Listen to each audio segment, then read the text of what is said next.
Graça e paz aos irmãos aqui presentes e aos irmãos também aqui na gravação. Graça e paz. Sejam todos bem-vindos a mais uma mensagem da graça de Deus. Eu te convido a estudar conosco esse tema: sede cheios do Espírito. Como entender? Como entender esse tema? Venham comigo, vamos estudar a palavra do Pai. Que o Espírito do Eterno venha clarear nossa mente e quebrar alguns mitos, né? Efésios capítulo 5, versículo 18. Paulo disse assim: e não vos embriagueis com vinho, em que há contenda, mas enchei-vos do Espírito. Falar de vinho na cultura dos judeus, né? Ou para o judaísmo. Ô irmão Elcio, mas aqui Paulo não está pregando o judaísmo, Paulo está pregando o evangelho da graça. Sim, mas Paulo frequentou, presenciou e sabia desta cultura lá daquele povo, onde muitos se davam ao vinho, a bebida forte, literalmente falando.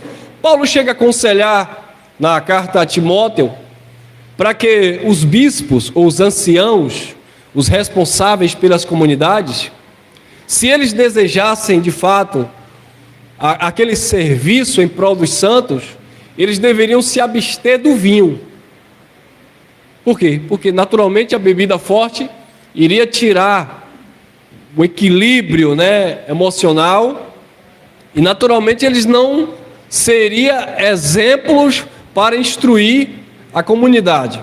Então Paulo disse: olha, que o bispo não seja dado ao vinho, né, que não venha se embriagar. E Paulo sabia do que ele estava falando, porque quando você vê na primeira carta, no capítulo 11, aos Coríntios, Paulo vê dentro da comunidade o povo embriagado, né? Um povo que não tinha equilíbrio, um povo que se embriagava, e Paulo dizia: vocês não têm casa para comer e para beber, vocês estão desprezando a comunidade, vocês não estão discernindo o corpo, vocês estão se tornando pedra de tropeço, vocês estão corrompendo os bons costumes. A influência que aquele povo estava causando era uma influência negativa. E aí Paulo chegou a dizer: olha, eu não aprovo vocês nisso aí não, eu não louvo vocês nisso aí.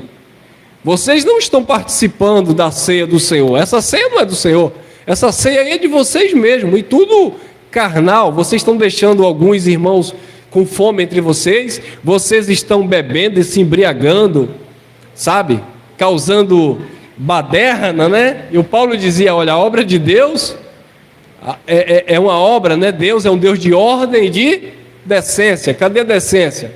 Não tinha. Mas quando Paulo chega nessa carta e Paulo enfatiza essa questão aqui, nós não podemos olhar simplesmente pelo lado da bebida, da questão do vinho, que era comum naquela época também. Mas a leitura que nós temos aqui é que Paulo está se referindo ao vinho como algo que causa contenda. Paulo também está levando a uma consciência da diversidade de doutrinas, de ensinamento. No capítulo 4, lá no versículo 14, Paulo vai explicar sobre isso, para que vocês não sejam levados como criança aos ventos de doutrina. No versículo 13 ele vai dizer: vocês precisam crescer e alcançar a estatura da maturidade, da plenitude do conhecimento de Cristo. Então, quando você se deixa levar pelo vento de doutrina, você se embriaga. E os apóstolos, principalmente João na ilha de Pátimo, ele usava muito essa expressão que a Babilônia, né, que estava corrompida, apontava para Jerusalém atual, para os judeus, né, que viviam ali o legalismo. Aquele povo estava embriagado. E João chama ele de a Babilônia, a grande Babilônia vai cair, apontando para Israel, para Jerusalém, para o templo, para aquela cultura religiosa que estava totalmente influenciada pelo paganismo, desde quando eles saíram lá do cativeiro babilônico. Eles vieram cheios de, como dizem os pregadores da pentecostais, eles vieram cheios de carrapicho, eles vieram cheios de tradições pagãs lá do cativeiro babilônico. Tanto é que é de lá que surge a ideia do duelismo, do confronto de Deus com o ser espiritual. Veio de lá, porque não tinha isso na concepção dos judeus. Os judeus não acreditavam dessa forma, que havia um outro ser espiritual que estava ali duelando contra Deus. Não, isso veio do cativeiro babilônico. Então, essa fermentação, esse paganismo, essa cultura começou a ser injetada na mente do povo de Deus, dos hebreus. E isso também era chamado de vinho. Eles estavam embriagados com isso. E isso levava o quê? A contendas. Paulo chegou para Timóteo e disse também para Timóteo não entrar em contendas acerca da lei, genealogias, palavras intermináveis, porque ninguém chegava a um consenso, todo mundo tinha alguma coisa para falar, as histórias, as fábulas judaicas. Paulo disse, isso tudo é vinho, e hoje a gente vê isso na igreja, e principalmente, entre aspas, na igreja evangélica. Não, porque é Lázaro, o rico e Lázaro, mas isso não é evangelho, era uma fábula do judaísmo. Então, essas fábulas, parábolas, figura de linguagem, tudo isso tem sido vinho que gera contenda na mente das pessoas, confusão. E o evangelho ele vem esclarecer, mas para ele esclarecer, é necessário você não se embriagar com o vinho doutrinário da religião. O vinho que traz contenda, o vinho que tira o equilíbrio. Não vos embriagueis com vinho em que há contenda, mas enchei-vos do Espírito. Quando você está cheio do Espírito, você está cheio do conhecimento. Cheio do Espírito não está possuído por uma coisa que entrou em você e você começou a sambar, começou a jogar a cadeira para cima, rodar, gritar, embolar a língua e dizer que está cheio do poder de Deus. Essa concepção nós tínhamos na tradição religiosa. O irmão Cunha sabe disso, né? Só vem aqui na frente quem está cheio do Espírito. Então o irmão nem lá ia, porque o irmão não queria se envolver com aquele tal daquele espírito. O espírito do barulho, o espírito da confusão, do caicai. Eu andava nesses lugares, onde as pessoas cheias do Espírito batiam a cabeça na parede, se machucava, se cortava, caía. Entrava no tal do manto, e quando a pessoa acordava, perguntava, você estava onde? Eu fui arrebatada. Aonde? Eu sei lá, irmão, fui arrebatada para quê? Eu não sei, eu sei que eu sumiu da onde? Perdeu a consciência. Quando o culto, a palavra diz que é racional, as pessoas estão prestando, entre aspas, um culto sem entendimento, sem inteligência. Por quê? Porque estão embriagados com o vinho da doutrina X, da doutrina Y, dos movimentos. Jesus disse, olha, eu vou para o Pai e vou enviar o quê? O Espírito Consolador. E esse Espírito vai conduzir vocês em quê? Em toda a verdade. Então, Jesus disse, eu vou enviar o Espírito, e o Espírito vai conduzir vocês à verdade. Enchei-vos da verdade. Encher do Espírito é se encher da verdade de Deus. Encher do Espírito para a tradição religiosa dependendo do segmento, externar alguma coisa. Eu estou cheio do Espírito, eu vou colocar a mão aqui na cabeça de alguém e vai acontecer alguma coisa. Mas isso não é ser cheio do Espírito. Ser cheio do Espírito de Deus é ter conhecimento, se encher da verdade de Deus, porque ele disse, eu vou enviar o Espírito e o Espírito vai conduzir vocês à verdade. Ele disse para os discípulos, eu tenho muita coisa para falar para vocês, mas vocês ainda não podem suportar, vocês não podem entender. Mas quando eu for para o Pai, eu vou enviar o Espírito e ele vai conduzir vocês na verdade. Porque o Espírito é essa inteligência de Deus que atua em nós. Ô irmão, mas o Espírito de Deus não é Deus em mim? É Deus em você. E você já viu Deus em você sem conhecimento? Quando o religioso ele diz assim: eu estou lutando para não perder a salvação, ele está cheio de Deus? Não. Mas ele é de Deus? É. Ele é salvo? É. Mas ele tem conhecimento de Deus? Não. Eu tenho que pagar o preço, porque senão vai acontecer alguma coisa. Ele está cheio do Espírito? Não. Porque se ele tivesse cheio do Espírito, ele entenderia que o preço já foi pago. Então ele não conhece. Por ele não conhecer, ele não descansa. Hebreus 4. Pagou por quê? Você vigia, viu, rapaz? Então, por ele não conhecer, ele diz que tem que pagar o preço. Mas quem está cheio do Espírito entende que o preço foi pago. Então ele entra no descanso, Hebreus capítulo 4. Mas muitos estão ouvindo, mas não estão misturando a palavra da pregação com a fé. Não creem. Ouve, mas não creem. E por não crer, não entram nesse descanso. Não se enche do Espírito. Aí vive o quê? No vinho da contenda. Assim como o vinho ele causa contenda, assim como o vinho, a bebida forte, causa alvoroço, o vinho da doutrina religiosa causa alvoroço e contenda. Porque quando você for falar da graça de Deus para alguém, pode ter certeza, vai ter contenda. Que Deus é esse que vocês estão falando?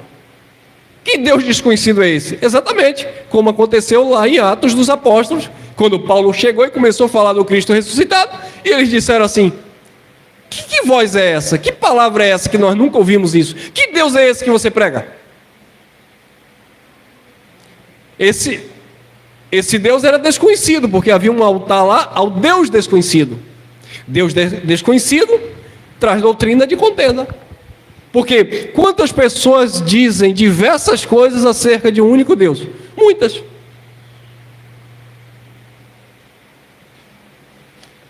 Então vamos lá. Efésios 5,19. Como é que eu estou cheio do Espírito Santo? É pulando, gritando, é fazendo alguma coisa? Não, irmão. Eu preciso, O que é estar cheio do Espírito Santo? 5,18. Enchei-vos do Espírito. Efésios 5,19. Falando entre vós com salmos, usando o contexto bíblico. Salmos, hinos e cânticos espirituais, que expressa ou que exalta o Criador. Cantando e salmodiando ao Senhor no vosso coração, na mente. Até porque nós já explicamos em uma mensagem anterior, o órgão que bombeia o sangue, coração, órgão, não tem sentimento. Então é na mente, flui aqui. Salmodiando ao Senhor em vosso coração, no vosso coração. Não, irmão, salmodiando, falando entre vós, salmos, hinos e cânticos espirituais, cantando e salmodiando ao Senhor na igreja evangélica. Viu a contenda? Você tem que vir para a casa de Deus para cantar, para louvar, para ouvir a pregação. Não adianta você, entre aspas, vir para a casa de Deus, como se Deus estivesse em um templo, se o teu coração não está cheio da presença e da graça de Deus. Por quê? Porque o lugar de adorar a Deus não é um espaço físico, é aqui.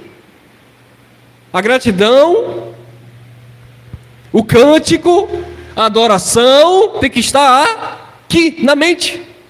Jesus disse: o Pai procura os verdadeiros adoradores que o adorem em espírito e em verdade. E a mulher disse: é no monte. Ele disse: não. A mulher disse: vocês dizem que é em Jerusalém, no templo. Jesus disse: também não. Irmão, você falando assim, então a gente não vai vir se reunir. Mas vocês não vêm se reunir para adorar a Deus aqui. Vocês vêm se reunir, nós nos reunimos, seja aqui, seja na plataforma, para louvar o Criador pela sabedoria que o Espírito tem nos dado. Mas a nossa adoração está na nossa consciência, no nosso coração. e não em um lugar específico. Mas qual é a importância então? A importância é que no lugar específico nós podemos e temos a liberdade para falar as verdades de Deus que em outros lugares eles não têm. Essa é a diferença. Porque eu sei que muitos irmãos em graça são contra a reunião, mas eles não entendem que muitas pessoas saem do tradicionalismo ou vêm querendo ouvir uma palavra e nunca foi em uma igreja. Se não tiver um lugar para alguém falar, para alguém pregar, para alguém ensinar, instruir. Paulo disse: como ouvirão se não houver alguém que pregue? Como crerão daquele de quem nunca ouviu? Porque eu tenho certeza que, assim como nós, milhares de pessoas nunca ouviram o Evangelho de Cristo. Ouviram falar de Cristo, mas o Evangelho de Cristo é outra história. Tem que ser em nosso coração, na nossa mente. 20. E agora? Dando uma vez ou outra graças a Deus. Sempre. Sempre é o quê? Sempre é... Hoje eu dou graças a Deus porque tudo fluiu. Amanhã eu já não sei se eu vou dar graças a Deus. Sabe o que é isso? Murmuração. E Paulo falou em 1 Coríntios capítulo 10 que aquele povo pereceu pelo destruidor e pelas serpentes no deserto porque eles murmuravam. A murmuração é justamente a falta de gratidão, das graças a Deus. E outra coisa, quando você murmura, você está impossibilitado de enxergar o favor do Pai. Quer ver uma coisa?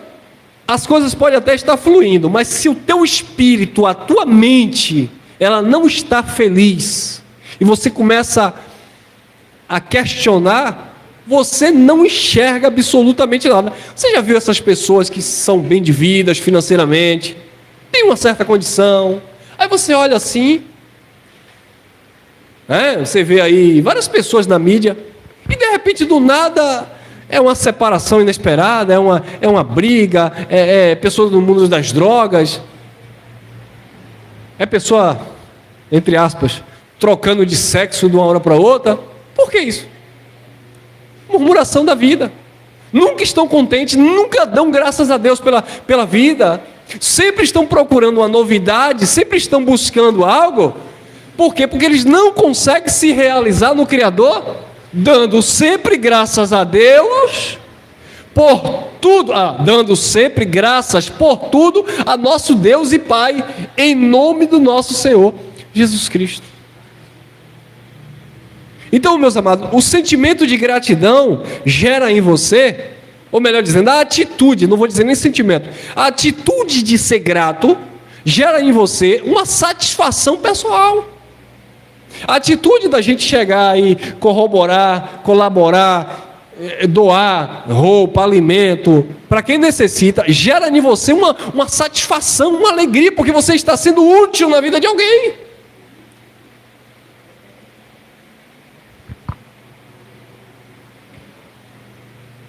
Sempre dando graças a Deus Pai. Estou passando uma prova, dei graças a Deus por tudo. Aí tem gente, mas eu não tenho motivo para dar graças a Deus. E você vai fazer o quê? Vai morrer? Vai fazer o quê? Mas eu não tenho motivo para dar graças a Deus por essa luta. Jó tinha. Sabe quando é que eu não vou ter motivo para dar graças a Deus? Haverá um dia que eu não vou ter motivo para dar graças a Deus. Não é no dia que eu estiver sem dinheiro. Não é no dia que eu estiver enfermo, doente. Só tem um dia que eu não vou ter motivo para dar graças a Deus. Quando eu tombar. Por quê? Porque eu não vou ter mais essa consciência humana. A minha consciência agora não vai ser uma consciência terrena. Então acabou ali na terra. Mas enquanto vida eu tenho motivo para louvar, dar graças a Deus por absolutamente tudo. E eu digo, dá graças a Deus, não é você ser hipócrita e dizer, irmão Elcio, você quer dizer que você não reclama da vida em alguma coisa. Claro que eu reclamo da vida em alguma coisa, irmão. Mas entenda, pelo amor do Pai, abre a tua mente. Reclamar da vida por alguma coisa é uma coisa. Ficar traumatizado por alguma coisa que não deu certo é outra história. Aí é a murmuração, a insatisfação, a amargura de espírito. Sabe? É o chutar o pau da barraca, desistir da vida. Acabou. Que isso, irmão? Reclamar no sentido de estar insatisfeito com alguma coisa, todos nós fazemos isso. A minha filha é uma luta para ela comer carne, ou frango, ou macarrão. A menina não gosta. E quando ela diz, meu pai, por que você não comprou a minha calabresa? Que eu nunca vi criança gostar tanto de calabresa. É calabresa cozida, é calabresa frita. Eu falei, não, Safira, você agora vai comer franguinho, vai comer carninha. E a mãe vai e prepara e tal, aquela coisa. Mas eu não gosto muito disso não. Então para comer é uma luta. Então assim como uma criança é um adulto, a gente reclama de algumas coisas na vida, é normal. Mas que isso não venha, sabe, impedir o teu louvor ao Criador e ter esse sentimento de gratidão no teu espírito. Obrigado, meu Deus, por absolutamente tudo. E a prova que eu estou passando, graças a Deus, Ele já me capacitou para eu sair desse negócio aqui.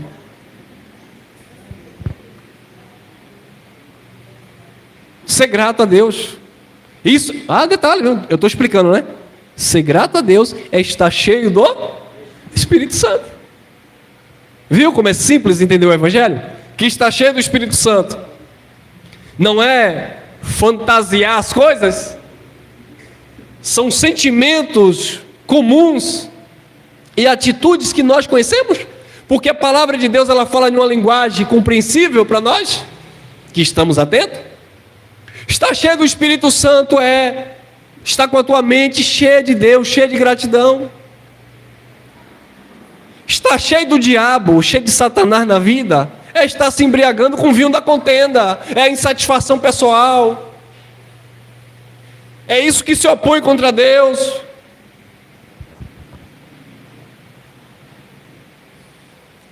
Colossenses 3,12, é aqui mesmo?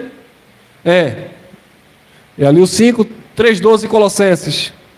Olha lá, isso está cheio do Espírito Santo. Revesti-vos, pois, como eleitos de Deus, santos e amados, de entranhas de misericórdia, de benignidade, humildade, mansidão, longanimidade. Agora eu vou perguntar para vocês: é mais fácil se encher disso aqui ou se encher do vinho da contenda? Antes de você responder, é mais fácil se encher do vinho da contenda. Não é isso? Ou eu estou errado?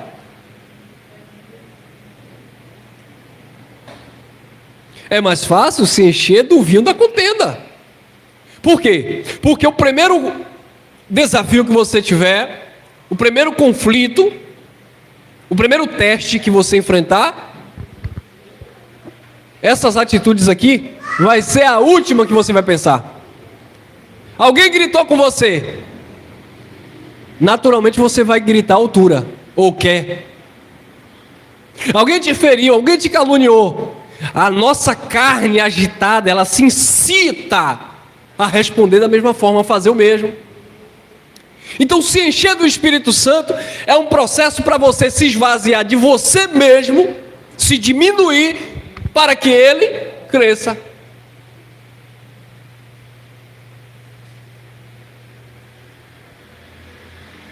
Então, abençoados, você vai viver situações na sua vida que, mesmo você sendo de Deus e conhecendo o Evangelho da Graça, é nesse momento que você vai fazer uma autoanálise se você está cheio do Espírito Santo, porque vai vir a tentação.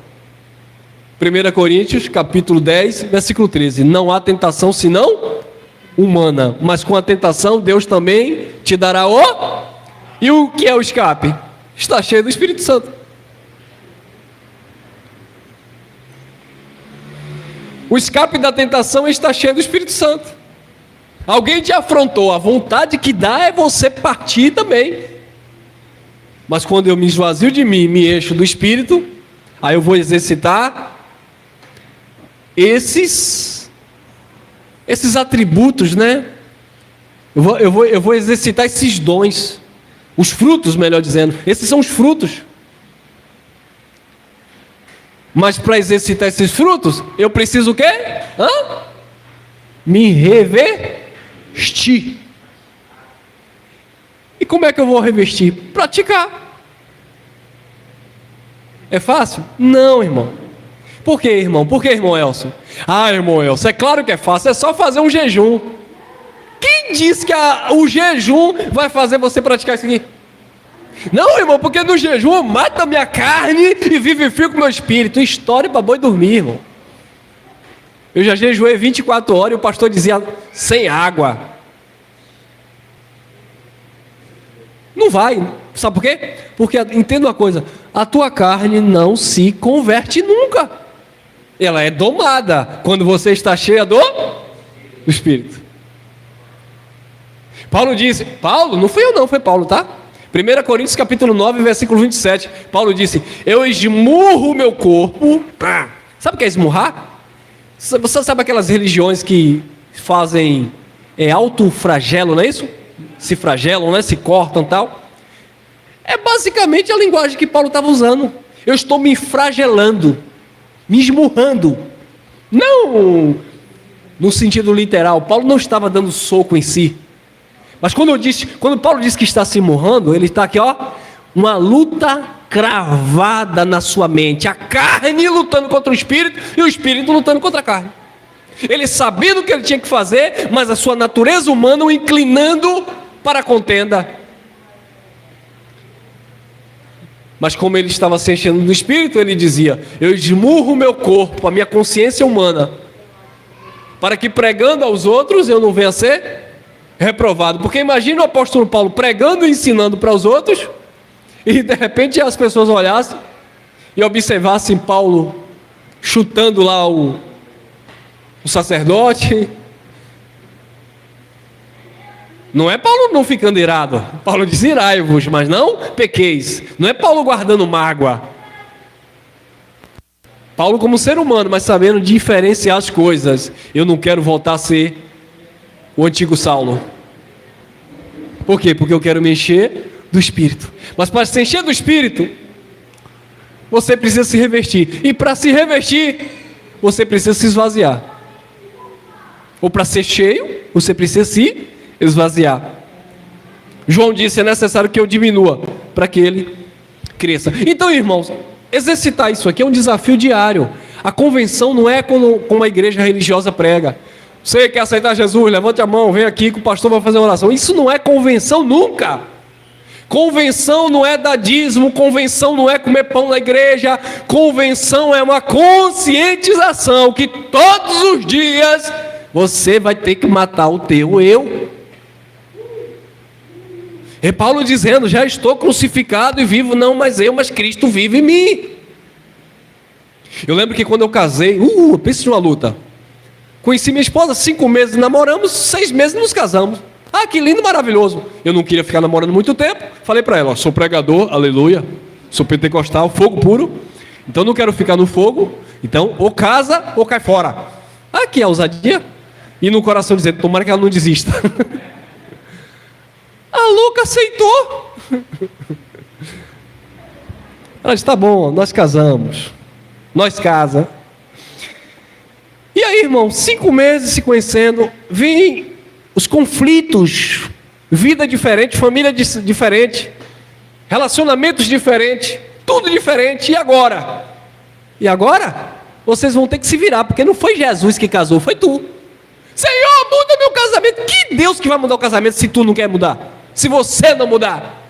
Não é Deus que vai. Mas, Senhor, eu chamo a existência de um milagre na minha casa. O milagre é tu, abençoado. O milagre sou eu, somos nós. Somos nós que representamos Cristo. E aí, meus irmãos, vinha o conflito e discussão, e não vai dar certo, e um ano de casamento, e qualquer besteira e tal. Depois eu parei, coloquei o pé no freio, no vinho, da contenda. Mas peraí, espera aí. Eu sempre acreditei que Deus sempre me conduziu. Por que agora eu estou deixando de acreditar quando eu estou partindo para o confronto, para o vinho da contenda? Aí eu comecei a entender que eu tinha que mexer do espírito. E com a mente religiosa, gente, a religião mata. Com a minha mente religiosa, eu comecei a cobrar dela aquilo que ela não tinha. Não, porque eu orava demais, então eu queria que a minha esposa orasse também demais. Porque eu lia muita Bíblia, eu queria que a minha esposa lesse muita Bíblia. Porque eu ia em todos os cultos na igreja, eu queria que a minha esposa estivesse colada comigo em todos os cultos da igreja. Então, aí vem de novo a contenda, o vinho da contenda. É você querer impor no outro aquilo que você deve fazer, que depende de você. Vamos orar, e tem que ser assim. Ó, ora junto. Hoje eu não vou, eu estou cansado. Desviada. Aí vinha contenda de novo. Até que um dia a maturidade, né, vai calejando. Até que um dia eu fui entendendo isso aqui, ó. Tem que partir de mim. Eu não tenho que estar esperando do outro. Eu não tenho que esperar o outro ser crente para eu ser crente. Eu não tenho que esperar o outro se encher do Espírito. Eu não tenho que esperar o meu pastor estar cheio do Espírito. Receba. Eu estou cheio. Está cheio de quê? Tu que diz que está cheio? Eu que tenho que ter convicção do que é que eu estou cheio. Não de vaidade religiosa. Não de título eclesiástico. Eu tenho que estar cheio da graça do Pai. E aí quando você vai se enchendo de Deus, você vai vendo as coisas com outros olhos. Aquele problema que você achava que era um problema interminável, sem jeito, você acaba... Não, que é isso?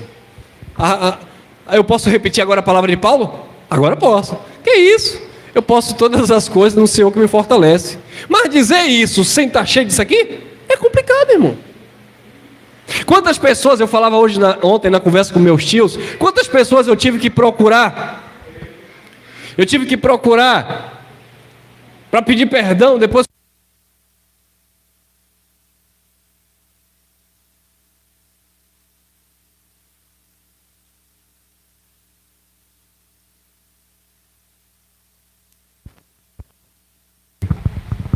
Ei. Então,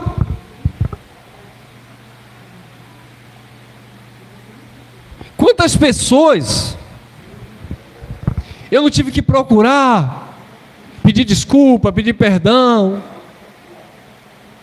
Por quê? Porque agora eu não estava mais cheio de vinho de contenda, mas eu estava agora me enchendo do Espírito. Mas tem crente, irmão, que guarda rancor do pai, da mãe, do irmão, do genro, do cunhado. Ele leva para a sepultura. Amargura. Como é que vai ter a paz de Deus, irmão? É aquilo que nós pregamos em off. Vocês serão conhecidos como meus discípulos se amardes uns aos outros. Crente exigindo felicidade e paz, quando ele nunca transmitiu paz e felicidade para os seus. Como é que eu vou exigir algo que eu não tenho, que eu não dou? Você vai dar aquilo que você tem, irmão. Às vezes a gente quer exigir do outro aquilo que a gente não compartilha. Eu quero que a pessoa seja gentil comigo. Mas será que eu tenho sido gentil? Eu quero que a pessoa me abençoe, semeie na minha vida. Mas será que eu tenho semeado na vida de alguém? Então nós vamos colher na vida aquilo que nós estamos plantando. Mas aí eu sei que você vai pensar, mas muitas vezes eu estou colhendo o que eu não plantei. Ah, então chegou a oportunidade de você aprender a se encher do Espírito.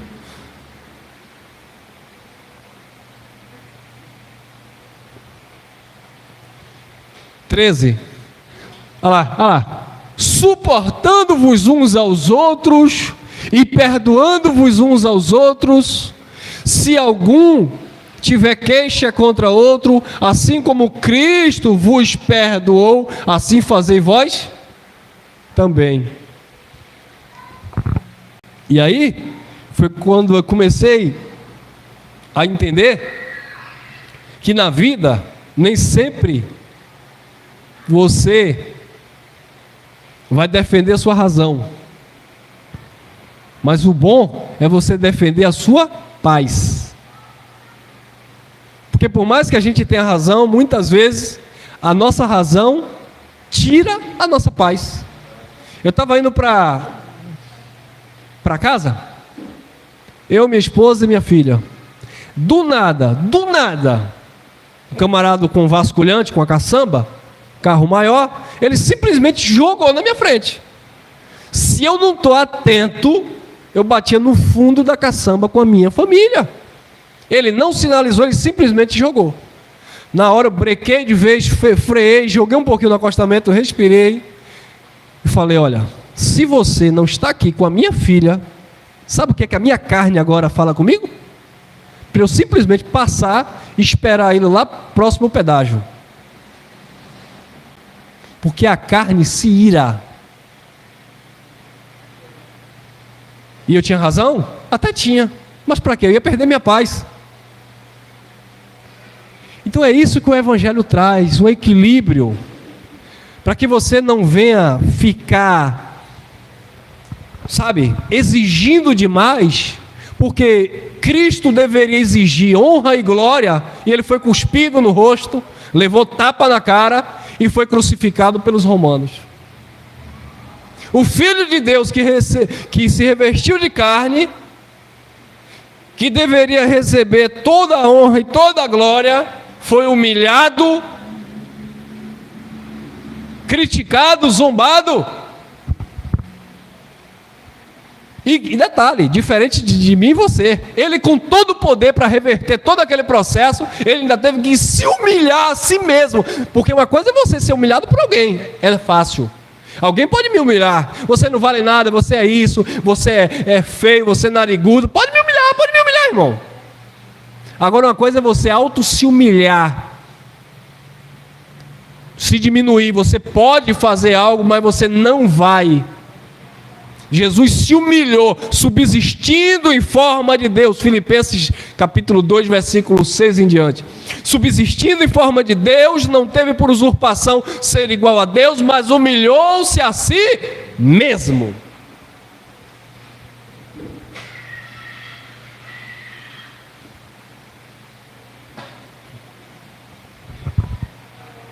Então está cheio do Espírito Santo, está cheio dessa sabedoria, que às vezes é necessário a gente se humilhar, não porque eu não tenho razão, mas porque eu quero viver em paz. E aí naturalmente, irmão, você vai desfrutar da paz de Cristo, que excede todo entendimento humano. Como assim? Como é que essa pessoa está em paz? Desempregada, aluguel atrasado, está dizendo que está em paz de Cristo? É, irmão, porque a paz não é dela, porque ela não tem paz, a pessoa. A paz não é da pessoa, a paz é de Cristo. Jesus disse o quê? O mundo tereis, mas tende. Aí ele disse: a paz que eu vos dou, o mundo não a dá. Permaneçam na minha paz. Pronto.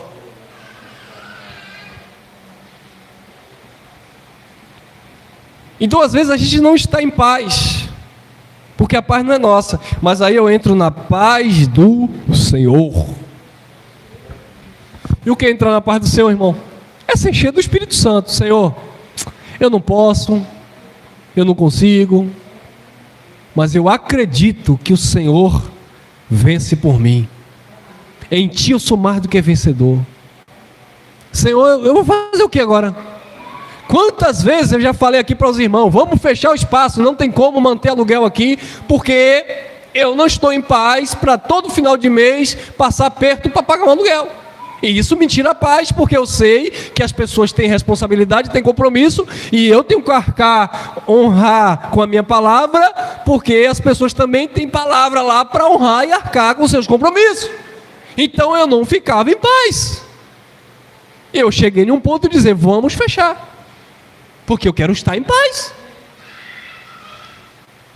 Mas depois eu falei, bom, eu vou continuar na paz de Cristo. Se fechar, fechou. E se continuar, continuou. E eu vou ter sempre motivo para dar graças a Deus. Suportando-vos uns aos outros, perdoando-vos aos outros, se algum tiver queixa contra outro, assim como Cristo vos perdoou, assim fazeis vós também. Perdoa, solte, liberte. Quando você perdoa alguém, perdoar não é sofrer amnésia. Perdoar é não jogar na face o erro do outro. Entendeu a diferença? Perdoar não é sofrer amnésia, é não jogar na face o erro do outro. Porque toda vez que você joga na face, aquilo inflama, é como se estivesse acontecendo naquele exato momento.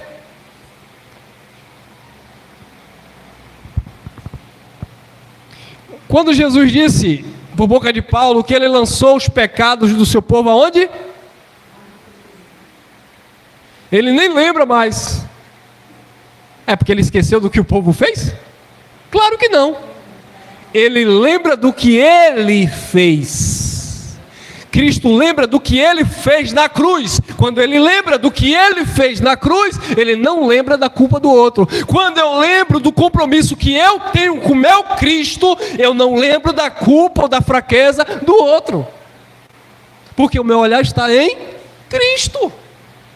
Ô irmão, pregando é uma beleza. Eu quero ver se tu pratica. É desafio, como eu estou falando, é todo dia exercitar.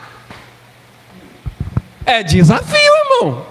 Tu já acorda sob esse desafio. Não é que tu é perfeito, mas tu caminha para esta perfeição. E o melhor é você ter consciência disso, porque aí você não vai ter desculpa. Sabe aquela conversa de, pô, se o Senhor me lembrar, eu faço. A gente não esquece nunca, irmão. Não tem como você esquecer. Quando você tem uma vida cheia de Deus, da presença, do conhecimento, cheia do Espírito. Quando você está cheio do Espírito Santo, você não se esquece das coisas.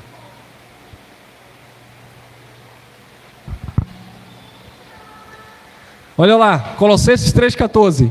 E sobre tudo isto que nós estamos falando, revesti-vos, se revestir. Sempre se revestir, se revestir, se revestir. Ô irmãos, eu já me revesti quando eu aceitei Jesus. Não. Se revestir é exercitar. Se revestir. Para se revestir, você primeiro tem que se despir. Para se revestir dele. Sobre tudo isto, revesti-vos de amor, que é o vínculo da perfeição. Então, quando a gente se reveste de amor, o amor é o vínculo da perfeição. Mas não é do teu amor, é do amor de Deus. Porque, olha, observe bem, você sabia que o amor seu, o amor eros, o amor sentimental, ele não pode vencer as crises, as dificuldades? Não, irmão, amor vence. Vence não, pai. Você ama, você gosta da pessoa. Eu não estou falando aqui apenas no sentido de casal. Em todos os aspectos, você gosta. Mas no dia que a pessoa aprontar uma com você, um amigo que te traiu, você amava aquele amigo, aquela amiga, eu quero ver você continuar amando da mesma forma. Aí vem o desafio, né? Amai vossos inimigos, mas aí já não é o teu amor sentimental, é o amor ágape, o amor de Deus. É o amor que perdoou, que não vai lançar no rosto e que não vai desejar mal para aquela pessoa que te fez o mal. Mas o teu amor já acabou há tempo. Porque o amor do homem, o amor, ele requer reciprocidade. Você vai ter que regar. Quantos casais famosos vocês veem aí? E era um amor roxo e tal, é muito amor, é muito amor, é muita paixão, e de repente acabou tudo. Acabou por quê? Porque acabou o amor. É porque as crises, as dificuldades, as cobranças é muito maior do que o amor, a paixão, a carne, o momento. Então, quando nós estamos revestidos desse amor, que é o amor de Deus, aí a gente vai nutrir o nosso amor pelo próximo, o nosso cuidado pelo próximo, porque eu estou cheio do amor de Deus.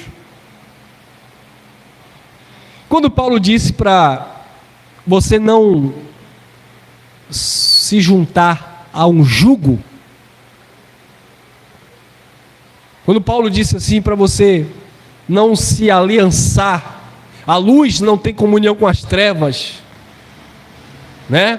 O santo com o profano. Quando Paulo fala sobre essa linguagem de que o incrédulo ele não tem comunhão com crente, o crente não tem comunhão com o incrédulo, é justamente isso.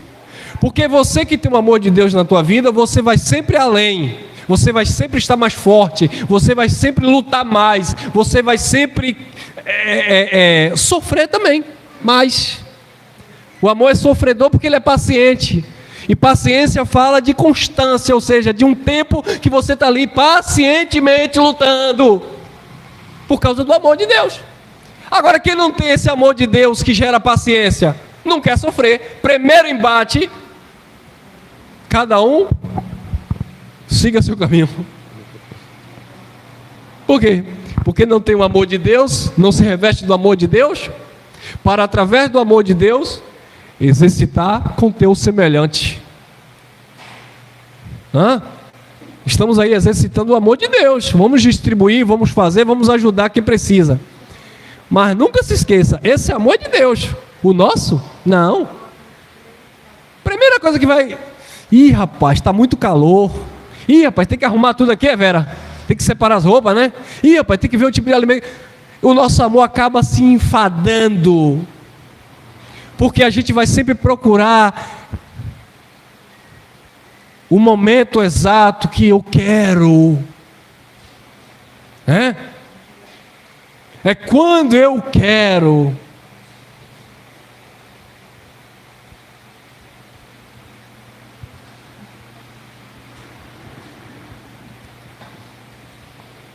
Um relacionamento, às vezes, estou falando de homem e mulher agora, casal, está parecendo encontro de casal. O relacionamento, às vezes, por cansaço, trabalho, ou até algum tipo de birra, geralmente é a mulher, ela vai se privar do marido na intimidade. E às vezes a cultura machista nos ensinou, e até a religião: ei, seu corpo me pertence. Pertence nada, conquiste. E vice-versa. Sabe por quê, irmão? Porque tudo está aqui, ó. Não está aqui, da boca para fora, está aqui, na consciência. Então, para a gente exercitar isso, a gente vai ter que estar cheio desse amor de Deus, para obter forças, para suportar o próximo, para avaliar onde a gente errou, para se desculpar, para pedir perdão, para melhorar onde tem que ser melhorado. É uma questão de treinamento, de uma disciplina, de uma doutrina, de uma renúncia. Não para ser filho de Deus, esqueça isso, não é para aceitar Jesus não. É para desfrutar do reino de Deus. Colossenses 3,15, olha lá. E a paz de Deus, para a qual também fostes chamados em um. Pronto, segura aqui. A paz de Deus para a qual você foi? Pronto. Irmão, eu não estou em paz. Procure. Porque Deus te chamou para a paz. Cristo te deu a paz. Mas eu não estou encontrando essa paz simples. Se encha do Espírito. Se encher do Espírito é conhecer e exercitar.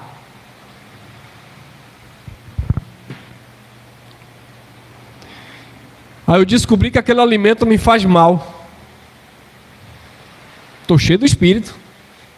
Tenho sabedoria. Descobri que aquele alimento me faz mal. Mas eu não paro. Ué?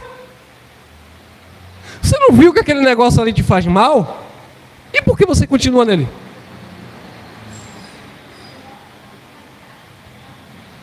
Está sobre o seu domínio. Se te faz mal, se você já sabe o que te faz mal, Deus não leva em consideração o tempo da ignorância, como dizia o profeta, mas a partir do momento que a luz chegou, clareou a nossa mente, o que é que está sendo tóxico na minha vida? O que é que está fazendo mal?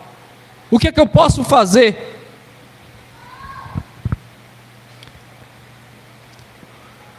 Aí voltando aqui à questão do meu casamento, aí eu deixei de cobrar mais e me envolver mais com Deus.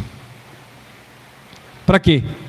Para ignorar aquilo que eu achava que era insuportável na minha vida. Eu lembro que quando a minha esposa se vestia para ir na reunião, no culto, eu dizia: essa roupa? Não. Mas como assim? Não, essa roupa de jeito nenhum. Aí acontece isso no sistema. Só que dentro da igreja ninguém sabe. Nessa roupa aí não. Que roupa é essa? Vai para a igreja com essa roupa? E aí o pau quebra antes do culto. Chega lá, no culto tá os dois casal. Um casal no caso. Foi na cruz. Onde um dia eu vi. Mas brigaram em casa por causa da roupa. Por causa do sapato que a esposa não lavou no final de semana, ele queria ir com aquele sapato. Fala, Jesus! Por causa da camisa mal passada, brigaram. Entendeu? Aí eu discuti com minha esposa. Você vai com essa roupa pro culto? Vou, o que é que tem? Não, essa roupa aí tá curta. Não, estou me sentindo bem, Deus não está me condenando. Não, tá errado. Olha, Elcio, então vai você que eu não vou não. E às vezes eu ia sozinho. Agora hoje, ela coloca a roupa dela. Já chegou a me perguntar, né? Hoje não pergunta mais. E aí, como é que eu tô? Aí na porta do quarto tem um espelho grandão no armário, né? Olha aí.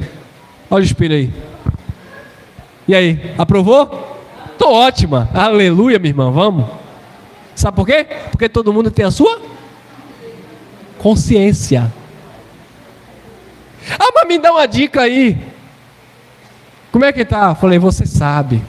Antes de eu falar, você já sabe. E antes de você me falar, quando eu coloco uma camisa aqui, antes de você me falar que a camisa tá feia, eu já senti. Você sabe, você tem consciência, irmão. É isso que falta ser gerado na mente das pessoas, dos crentes. Porque o crente não tem consciência, ele vai pela mentalidade do pastor. É assim, tem que ser assim, casa assim, vai assim, e come isso, e come aquilo. Não, irmão. Você tem que andar com as próprias pernas, com a tua consciência no Senhor. Paulo disse, eu sinto dores de parto, até que Cristo seja formado em vocês. É claro que a gente aconselha, a gente auxilia na medida do possível, mas sempre jogando a responsabilidade para a pessoa. Quantas pessoas me ligam, irmão, eu estou passando uma crise aqui, eu voltei a praticar uma coisa aí há anos que eu tinha deixado, eu estou preso aí, rapaz, um sentimento de coisa errada. Irmão, e agora? Eu falei, e agora, meu filho? Você acha que essa bebida, essa droga vai te levar para onde? É você e Deus. É a tua consciência. Cristo te dá força, te dá graça. Agora a questão é, o que é prioridade? O que é vaidade? Decida, você não nasceu para ser manipulado. Você nasceu para viver a paz de Deus, para a qual também foste chamados em um corpo, em uma unidade, em um sentimento, em um propósito. Domine em vossos corações, mente, e sede o quê? Agradecidos, irmãos. Sede gratos a Deus. 3,16, a palavra de Cristo habite em vós abundantemente. Não é religiosidade, não, é a palavra de Cristo, tem que estar latente em você. A palavra de Cristo habite em vós abundantemente, em toda sabedoria, ensinando-vos e admoestando-vos uns aos outros, com salmos, hinos, cânticos espirituais, cantando ao Senhor com graça em vosso coração. Mais uma vez, gratidão, pensando nas coisas que são do alto. 17, e quando fizerde por palavras ou por obra, fazei tudo em nome do Senhor. Em nome do Senhor não é uma força de expressão, tá, gente? Eu vou fazer isso em nome de Jesus de Nazaré, esqueça. Eu vou fazer isso em nome do Deus Jeová, esqueça. Não é isso, irmão. Essa expressão que Paulo estava falando aqui, fazer em nome do Senhor, é fazer com a consciência em Deus. Não é usar o nome do Senhor, não. Não é ficar falando, não. É agindo. Amém? Fazendo tudo em nome do Senhor, ou seja, pelo Senhor, é pelo Cristo que habita em mim, que eu vou perdoar meu irmão, é pelo Cristo que habita em mim, que eu tive que aprender a entender a diferença entre a minha vontade e a vontade da minha esposa, é pelo Cristo que habita em mim, que eu consegui discernir a mentira da verdade, a paz da guerra, é pelo Cristo, é pelo Senhor. Filipenses 4,8, quanto mais, irmãos, tudo que é verdadeiro, verdade, irmão, verdade. Eu cheguei para aqui, para Salvador, em 2006. Eu vim passar 40 dias aqui em Salvador, tá? Eu vim fazer um teste aqui, meu professor até passou ainda agora aí, professor de boxe. Eu vim fazer um teste na academia. Eu vim passar 40 dias. Cheguei aqui em 2006.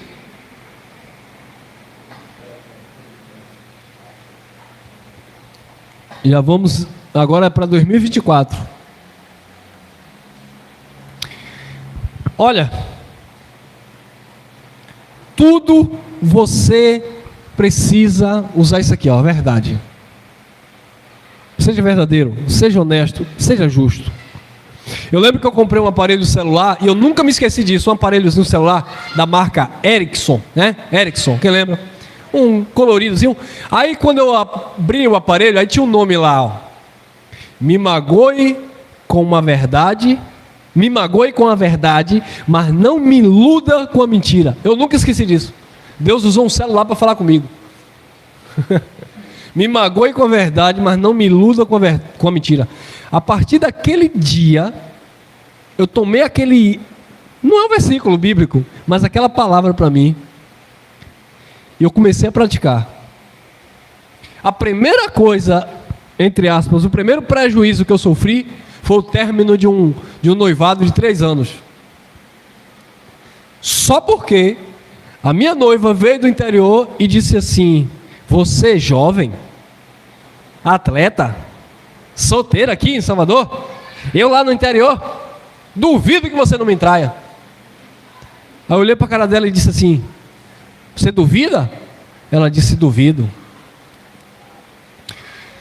Eu falei: olha, você pode até duvidar de mim, agora não duvide da minha consciência que eu tenho com meu Deus.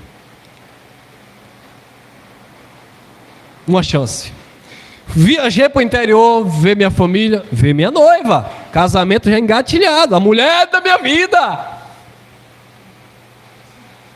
Fomos na congregação.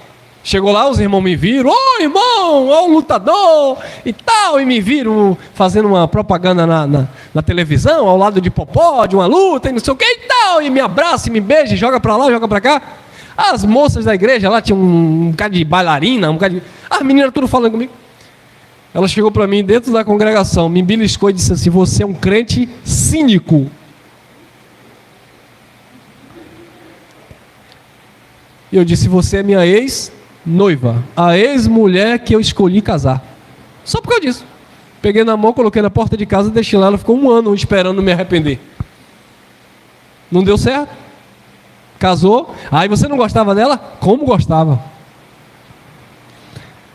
Mas só por esta palavra que ela me falou, porque eu sempre aprendi a priorizar a verdade. Eu não quero relacionamento com Deus à base de barganha.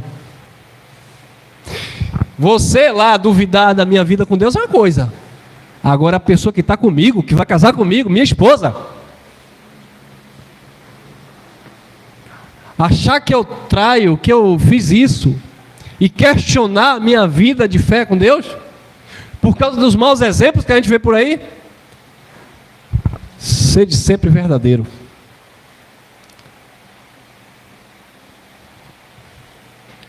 E eu sempre falei isso para minha esposa: eu nunca vou duvidar de você, porque se você um dia aprontar comigo, é porque a gente não dá certo junto. Nesse sentido, aprontar no sentido de traição, porque a gente usou sempre essa aqui, ó: verdade e confiança em Deus. Eu confio no meu Deus. Ô Elson, eu vou para a ilha essa semana, aniversário da minha afilhada. Vai? Falei: ô filha, não vou não. Paz, eu vou para outro lugar. Vai? Segurança total. Sabe por quê? Por causa dessa consciência que nós temos. Quanto ao mais, irmãos, tudo que é verdadeiro, tudo que é honesto, tudo que é justo, tudo que é puro, tudo que é tudo que é amável, tudo que é de boa fama, se alguma virtude e se algum louvor, nisso você deve pensar. Pense nisso. O que há de ser, vai ser. Descansa o seu coração. Efésios 4, 1, 2. Rogo-vos, pois, eu, o preso do Senhor. Querido, eu preciso estar preso em Cristo, seguro em Cristo, o preso do Senhor, que andeis como é digno da vocação com que foste chamados, com toda humildade e mansidão, com longanimidade, suportando-vos uns aos outros. Cortou ali, hein? Acho que é em temor. Acho que cortou ali. Colossenses 1,9, estamos acabando. Por esta razão, nós também, isso está cheio do Espírito, nós também, desde o dia em que ouvimos, não cessamos de orar por vós e de pedir que sejais cheios do conhecimento da sua vontade, em toda sabedoria e inteligência espiritual. Está cheio do Espírito. Colossenses 1,10.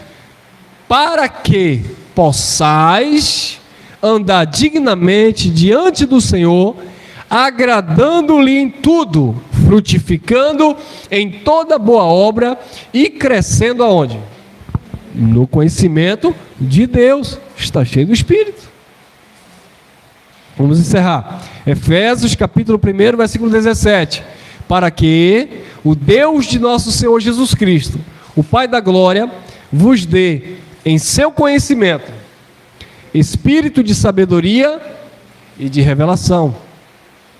Conhecimento, sabedoria e revelação. Para quê? Para você discernir, aprender. 18. Tendo iluminado os olhos do vosso entendimento, para que saibais qual seja a esperança da sua vocação e quais as riquezas da glória da sua herança nos santos. E aqui sim, nós encerramos. 1 Tessalonicenses 2,13. Pelo que também damos sem cessar graças a Deus, pois havendo recebido de nós a palavra da pregação de Deus, a recebestes não como palavra de homem, mas segundo é na verdade, como palavra de Deus, a qual também em vós os que? Por que essa palavra não opera em mim, irmão? Por que esse evangelho não está funcionando? Não está crendo. Quando não está crendo, não funciona. Eu não quero entrar nesse mérito aqui, porque a gente não vai ter tempo para isso. Você sabe por que alguém lá no sistema religioso, ou na feitiçaria, obteve uma graça, uma cura? É porque ela acreditava naquilo. Quando a sua mente está envolvida com algo, você acredita naquilo, alguma coisa vai acontecer. Acontece de acordo com a sua fé. Quando Jesus curava as pessoas, Jesus dizia assim: a tua fé te salvou, te curou. Então, abençoado, muitas coisas deixamos de viver em Cristo no Evangelho, é porque nós ouvimos, mas nós não misturamos com a fé. E naturalmente, a nossa mente não estará cheia desse Espírito, desse conhecimento, para que a palavra de Cristo ela venha operar em nossas vidas. Palavra essa que é viva, eficaz e mais penetrante do que espada de 2 gumes. Agora, escute bem. A convenção, estar cheio do Espírito, é algo muito pessoal. Estar cheio do Espírito não é você, sua mãe, seu pai, sua avó, sua tia, seu irmão, seu primo e seu marido. É você. Porque você se enche daquilo que você quer. Tem gente que se enche de outras coisas. Tem gente que diz: eu enchi a paciência. Eu me enchi com isso, eu me enchi com aquilo outro. Escolha você se encher do Espírito. Porque você cheio do Espírito, você vai suportar os problemas e as diversidades da vida com outro olhar, com outro coração, com outra mente. E não vai ficar exigindo que o outro esteja cheio de paciência, quando você é impaciente para não suportar o outro que tem a falta dela. Amém? Graça e paz, graça eterna.